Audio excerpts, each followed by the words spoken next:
Assalamualaikum warahmatullahi wabarakatuh. Perkenalkan, nama saya Wibra Saleh. Saya dari kelas F Prodi Keperawatan. Baik, dalam video kali ini saya akan menjelaskan sistem peredaran darah pada manusia. Sistem peredaran darah adalah mengalirnya darah yang dipompa oleh jantung di tubuh manusia. Sistem peredaran darah pada manusia terdiri atas jantung, pembuluh darah, dan darah. Sistem peredaran darah yang pertama yaitu jantung. Jantung berfungsi untuk memompa darah ke seluruh tubuh. Jantung terdiri dari 4 ruang yaitu serambi kiri, serambi kanan, bilik kiri, dan bilik kanan. Fungsi serambi kiri yaitu mengalirkan darah yang kaya oksigen dari paru-paru ke bilik kiri. Fungsi bilik kiri yaitu memompa darah yang kaya oksigen ke seluruh tubuh. Fungsi serambi kanan yaitu mengalirkan darah yang kaya karbon dioksida dari seluruh tubuh ke bilik kanan. Fungsi bilik kanan yaitu memompa darah yang kaya karbon dioksida ke paru-paru. Di antara serambi dan bilik dibatasi oleh katup atau klep.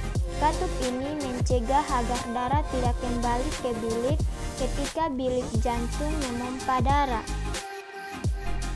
Sistem peredaran darah yang kedua yaitu pembuluh darah. Pembuluh darah adalah saluran tempat mengalirnya darah. Pembuluh darah terdiri atas 3 jenis yaitu pembuluh nadi atau arteri, pembuluh balik atau vena, pembuluh kapiler. Perbedaan pembuluh nadi dan pembuluh balik. Yang pertama, arteri terletak di bagian dalam tubuh, sedangkan vena letaknya tepat berada di bawah permukaan kulit, tampak kebiru-biruan. Perbedaan yang kedua, dinding pembuluh arteri tebal, kuat dan elastis, sedangkan dinding pembuluh vena tipis dan tidak elastis. Perbedaan yang ketiga, arteri mengalirkan darah keluar dari jantung, sedangkan vena mengalirkan darah menuju ke jantung. Perbedaan yang keempat, arteri hanya memiliki katup pada jantung, sedangkan vena memiliki banyak katup.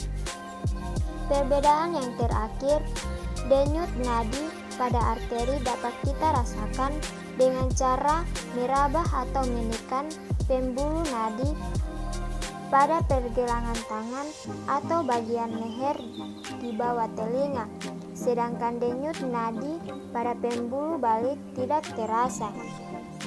Berdasarkan alirannya, darah mengalami 2 macam peredaran darah, yaitu peredaran darah besar dan peredaran darah kecil.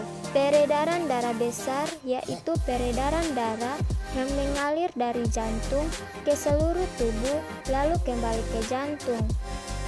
Urutan peredaran darah besar dimulai dari bilik kiri mengandung darah yang kaya akan oksigen, memompa darah ke seluruh tubuh melewati pembuluh aorta, kemudian melewati pembuluh arteri menuju tubuh bagian bawah dan tubuh bagian atas. Setelah peredaran darah sampai ke seluruh tubuh, terjadi pertukaran gas oksigen dan karbon dioksida pada pembuluh kapiler. Kemudian darah yang kaya akan karbon dioksida kembali ke jantung, melewati pembuluh vena dan sampai pada serambi kanan. Peredaran darah kecil yaitu peredaran darah yang mengalir dari jantung ke paru-paru, lalu kembali ke jantung. Urutan peredaran darah kecil dimulai dari Bilik kanan mengandung darah yang kaya akan karbon dioksida, memompa darah menuju paru-paru, kemudian melewati arteri pulmonalis, kemudian di paru-paru terjadi pertukaran karbon dioksida dan oksigen.